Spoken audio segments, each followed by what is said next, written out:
The rain fell in relentless sheets against the floor-to-ceiling glass walls of the Atherton mansion, each drop a cold, rhythmic tap against the silence within. Inside, the home was a monument to modern wealth, a cavernous space of polished concrete floors, minimalist designer furniture, and abstract art that cost more than most houses. Yet it held none of the warmth of a home, feeling more like a pristine, soulless gallery. This was the world Julian Vance had built, a kingdom of sterile opulence where he believed his 7-year-old daughter, Clara, was safe and cared for. He was supposed to be in Seattle, closing another multi-million-dollar deal, leaving Clara in the care of his wife, Genevieve. But as the storm raged outside, another more terrible storm was brewing in the heart of his perfect, empty house, a tempest he was completely oblivious to. In the master suite, Genevieve was a portrait of frustrated vanity. She was preparing for a high-profile charity gala, an event less about giving and more about being seen. Her reflection in the mirror showed a woman of calculated beauty, but her expression was soured by a small, dark stain on her pristine designer heels. Mud, a trivial imperfection, yet to her it was a personal affront. She swept out of her room and found Clara in the vast living room, a small figure dwarfed by the immense space, quietly looking at a picture book. Genevieve's voice, a silken blade, cut through the quiet. "Clara, dear, come here. Mommy needs you to clean her shoes." The request was coated in a sickly sweet tone, but the girl's large, expressive eyes, already shadowed with a sadness too deep for her age, saw right through it. She simply shook her head, a small act of defiance that would unravel everything. Genevieve's carefully constructed mask of the doting stepmother crumbled into dust. The false smile vanished, replaced by a contorted mask of pure fury. "What did you say?" she hissed, her voice dropping to a dangerous whisper. Clara stood her ground, her tiny hands clutching the book, her refusal hanging in the air. For Genevieve, this was not about the shoes, it was about control. In a swift, vicious movement, she closed the distance between them, her fingers tangling cruelly in Clara's fine hair, yanking her head back. The little girl let out a small cry of pain and fear. Genevieve raised her other hand, the polished nails a stark contrast to the violence of the intended act, ready to strike the defenseless child. At that exact, heart-stopping instant, the heavy oak front door swung open with a quiet click. Julian stood on the threshold, his business trip cut short by a cancelled flight. The sight before him defied all logic. Shattering the carefully curated reality he had paid a fortune to maintain. The sound of the storm outside, the chill of the rain on his coat, everything faded into a muted roar in his ears. The only thing that was real was the scene frozen in time. His wife, her face twisted in rage, her hand raised to strike his daughter. His daughter, small and terrified, held captive by the very woman he had trusted to protect her.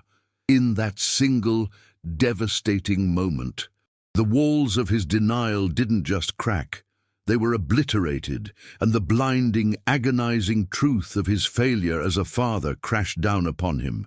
It's in moments like these, when the unimaginable happens, that you realize how fragile everything is, and it's why sharing these stories is so important. If you believe that, please subscribe to help us continue bringing them to light. The silence that followed Genevieve's frozen horror was heavier than any shout could have been. Julian didn't move for a long moment, his eyes locked on his wife's hand, still clutching Clara's hair. Then, with a terrifyingly calm deliberation, he walked forward. He didn't rush. Each step on the polished concrete floor echoed in the cavernous room. He gently unwrapped Genevieve's fingers from his daughter's hair, pulling Clara behind him, shielding her with his body. He looked at the woman he had married, a stranger with a monster's face, and his voice was low, devoid of all emotion but finality. "It's over," he said. the words cutting through the air like shards of glass. "Get your things. Get out of my house. Now!" There was no room for negotiation in his tone. It was not a request, but the pronouncement of a sentence already carried out. Genevieve's shock morphed into a desperate, sputtering defense. She tried to craft a narrative, to paint Clara as a difficult, defiant child, and herself as a disciplinarian pushed to her limit. But her words were hollow, bouncing off the impenetrable wall of Julian's resolve. He didn't engage, didn't argue.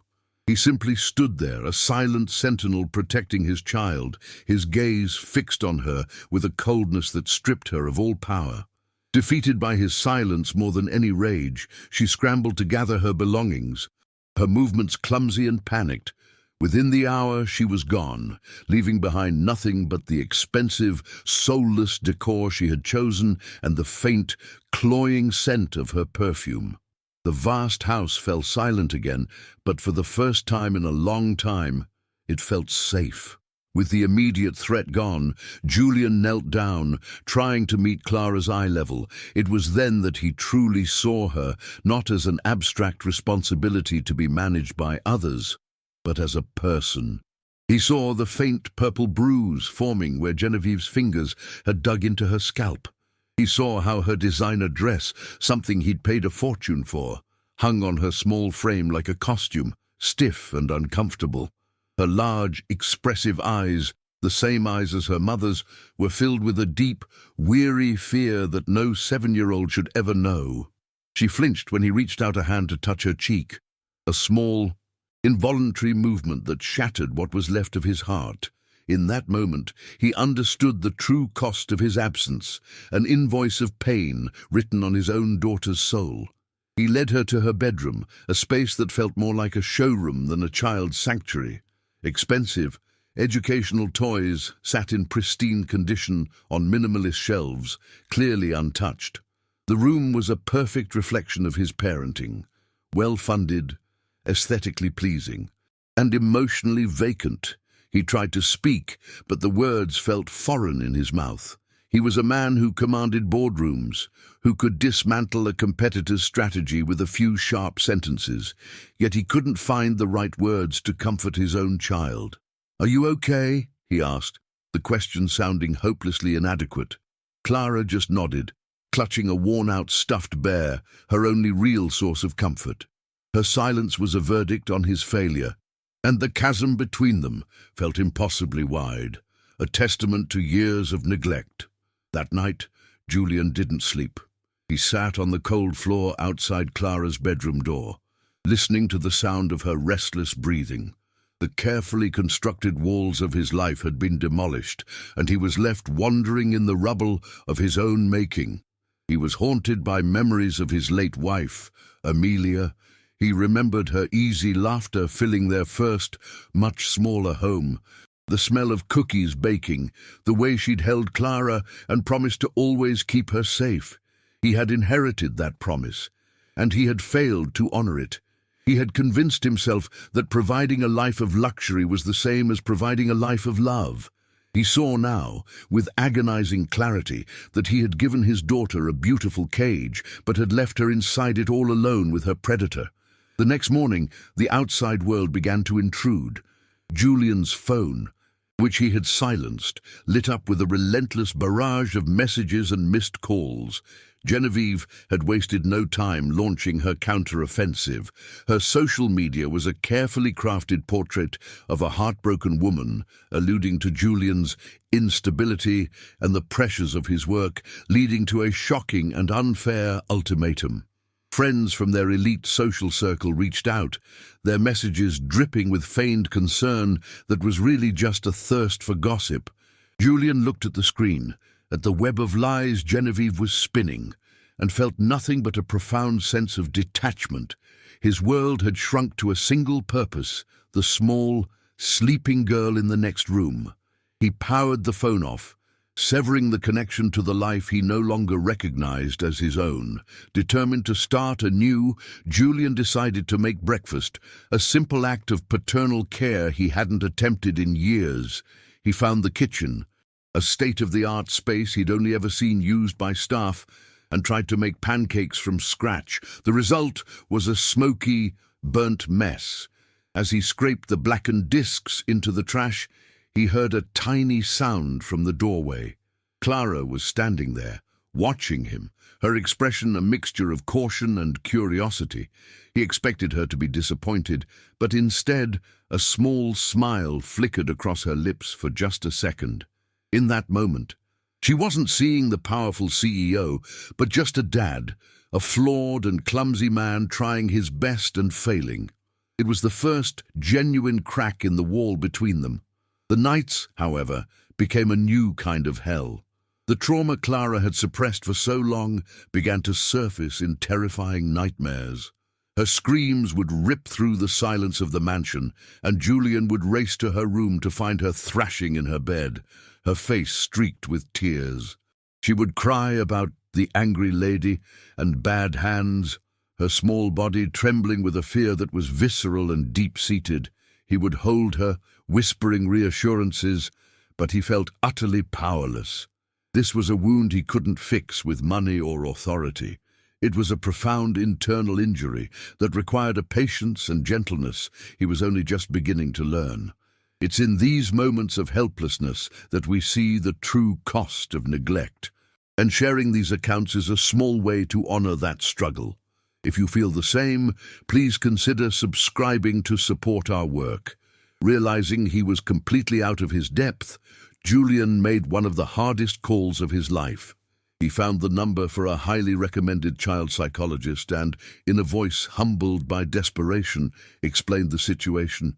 He laid his failings bare to a stranger, admitting his negligence, his blindness, and the horrific scene he had walked in on. There was no ego left, only the raw fear of a father terrified he had broken his child beyond repair. The psychologist was calm and methodical, outlining a path forward that involved therapy, patience, and a complete reordering of Julian's life. The world of appointments, assessments, and emotional work was a foreign landscape to him, a new and far more important challenge than any business deal he had ever closed. While clearing out the last of Genevieve's belongings from the house, Julian stumbled upon a dusty box in the back of a closet. Inside were photos from a different era, a time before the sterile mansion and the empty life he had built. He saw pictures of himself with Amelia, his first wife, their faces bright with a happiness he had long forgotten. There were countless photos of a baby Clara, giggling in her mother's arms, covered in spaghetti sauce, her eyes sparkling with pure, unadulterated joy. He found a crayon drawing she had made of the three of them, a lopsided but loving portrait under a giant, smiling sun. He held the drawing, his fingers tracing the faded lines, and a wave of grief and regret washed over him. He hadn't just lost his wife, he had lost his way entirely. Inspired by a suggestion from the therapist, Julian decided to try and reclaim a piece of that lost warmth. He remembered Amelia loved to bake, and their old home was always filled with the scent of her chocolate chip cookies. He bought all the ingredients, downloaded a recipe, and invited a hesitant Clara to help. The pristine kitchen soon became a chaotic mess of spilled flour, sticky dough, and chocolate smudges. Julian, completely inept, got more on himself than in the bowl. As he wiped a streak of flour off his nose, he heard it, a soft, genuine giggle from Clara. The sound was like a fragile sliver of light piercing through years of darkness. It was a small, fleeting moment, but for Julian, it felt like the beginning of everything.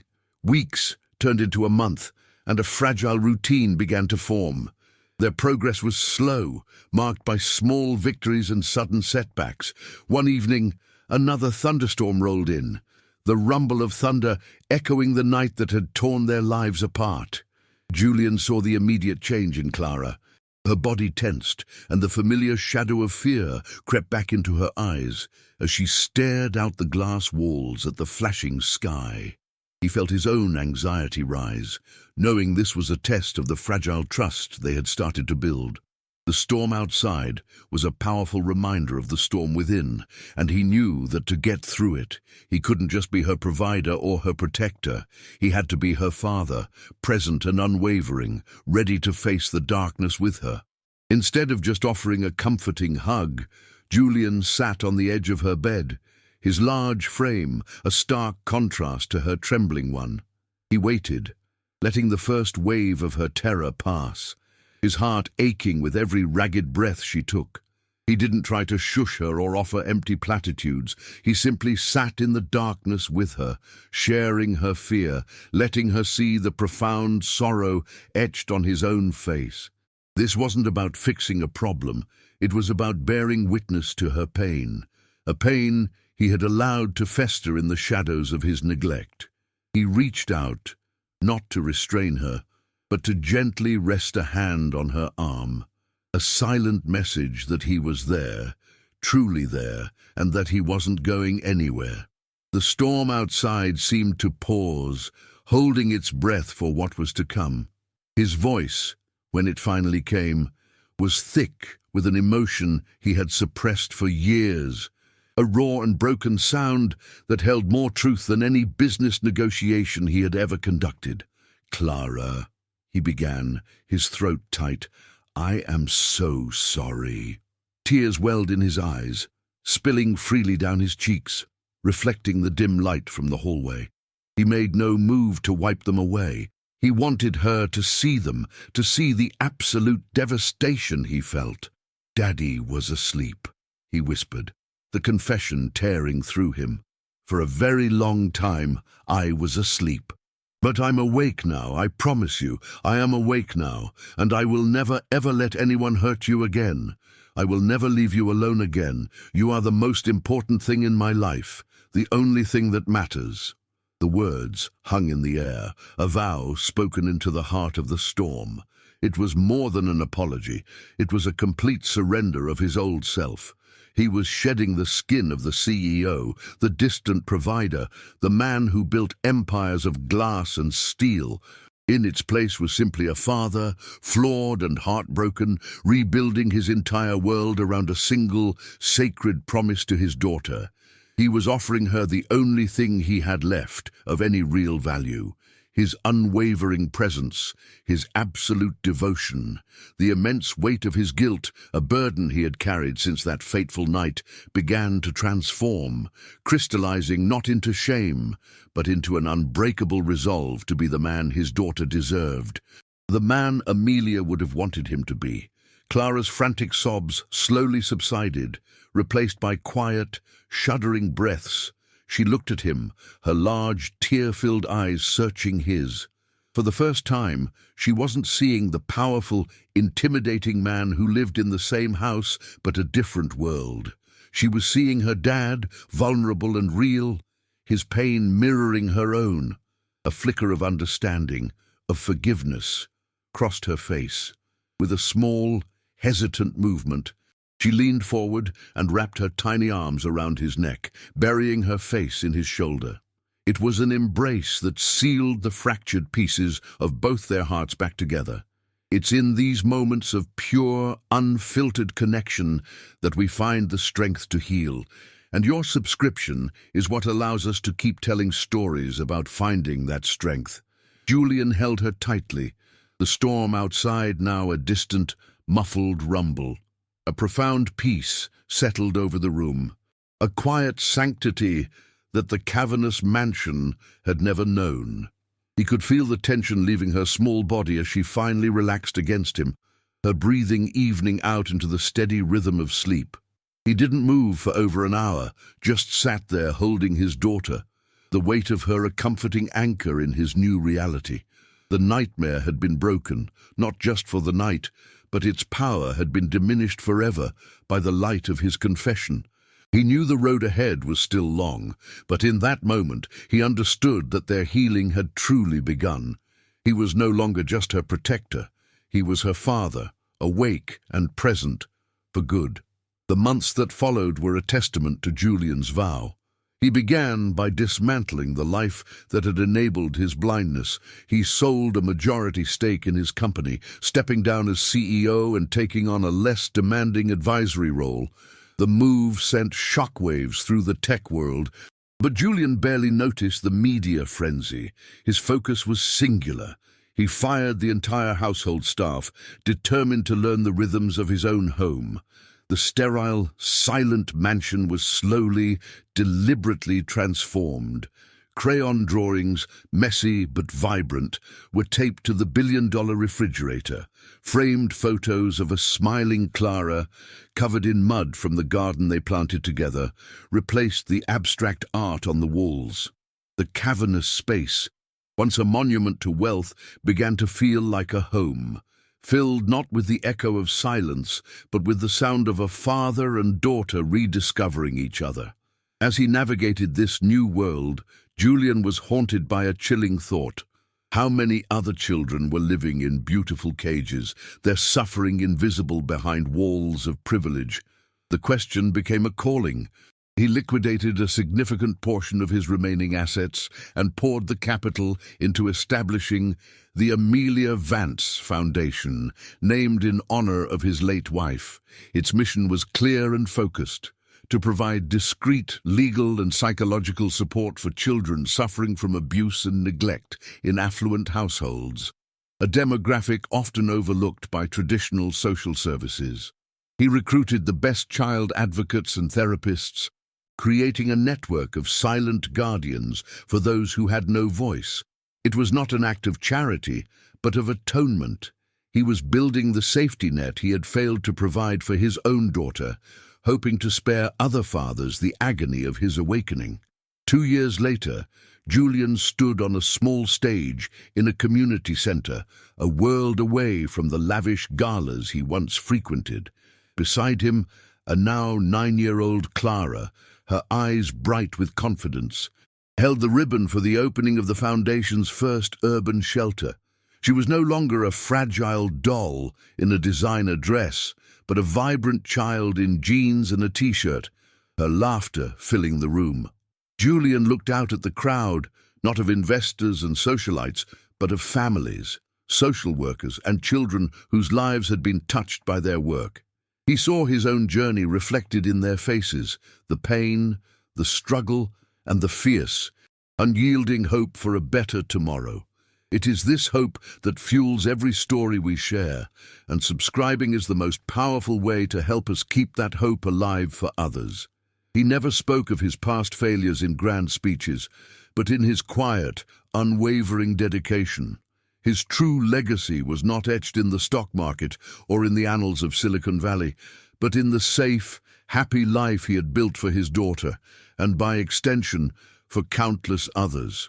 As Clara snipped the ribbon to a round of applause, Julian knelt beside her, his gaze meeting hers. In her smile, he saw not just forgiveness, but a reflection of the man he had become, a father, present and awake. He had lost an empire, but had gained the entire world.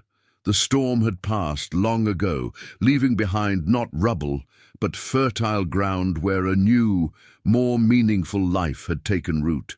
One built not on the sterile foundation of wealth, but on the enduring power of a father's love.